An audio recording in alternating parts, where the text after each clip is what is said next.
What's up, everybody? The Armorer here. Today we're going to be taking a look at the movie Terminator 2 with Arnold Schwarzenegger in the scene in which he has the M134 minigun and my thoughts and opinions on it since I have some real-world experience with the weapon. Let's go.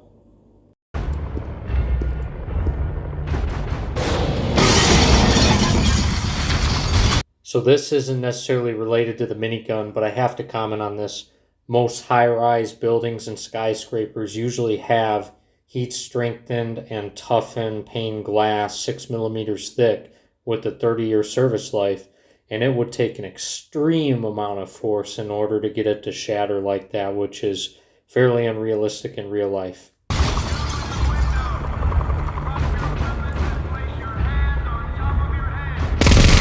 Okay, so the first thing that we notice when he starts firing the minigun is the 12 to 15 inch flame emerging from what is referred to as the barrel cluster.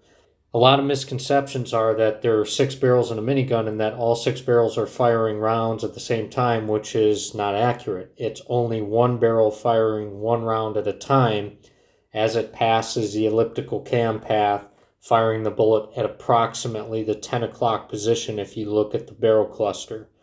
You'll see flames like this emerge with that old style barrel cluster because it does not act as a flash hider. Newer style barrel clusters and barrel clamps do have provisions to act in somewhat of a flash hiding capability. However, with tracers it doesn't really do a great job other than maybe during the daytime. That's a damn minigun!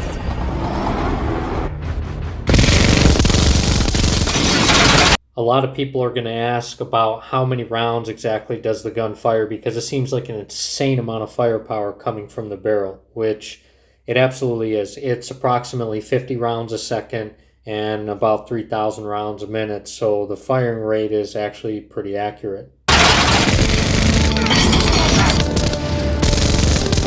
If you take time to notice and how still that minigun stays, like there's absolutely no recoil, which is completely inaccurate. There is a lot of recoiling forces when you're firing actual live ammunition from the weapon. So in this case, they're using blanks. It looks for good cinema. They usually are enhanced so they have a larger effect as far as the flash. However, with real live ammunition, you will see that weapon moving back significantly, even with Arnold Schwarzenegger as strong and as tough as he was back when they produced this film.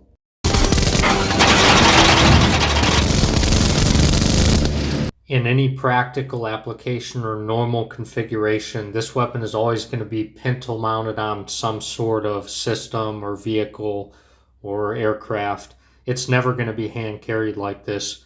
For one, you have a lot of equipment. You have a booster motor, a flex feed chute, ammunition can, as well as a battery. If it's a DC gun, if it's an AC gun, it's going to be fixed into the system in which it's deriving power from.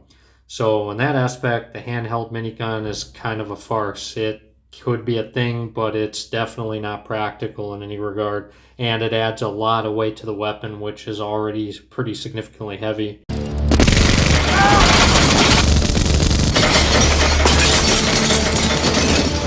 So as we saw right there, the roof of that police car just completely disappeared, which there will be a lot of damage, but you're not going to see the entire hard top of a cop car just disappear from that amount of 7.62. There'll be a lot of damage, but not that much.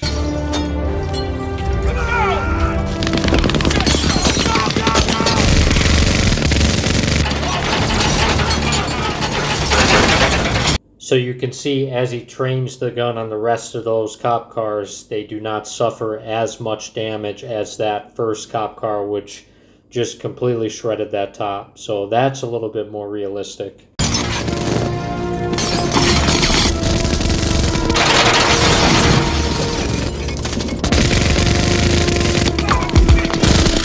So you notice when he ran out of ammunition that you heard that clicking. That clicking is totally a valid thing. Those are the firing pin springs doing its job to depress and set off the primer of those 7.62 by 51 millimeter cartridges.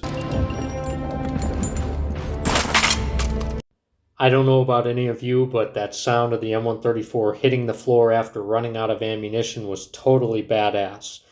Now, I'll finish with the bonus feature here of the M79 grenade launcher launching rounds at police cars single-handedly like that. If it was a legit 40 by 46 projectile and it wasn't a blank, there would be a little bit more recoil than that.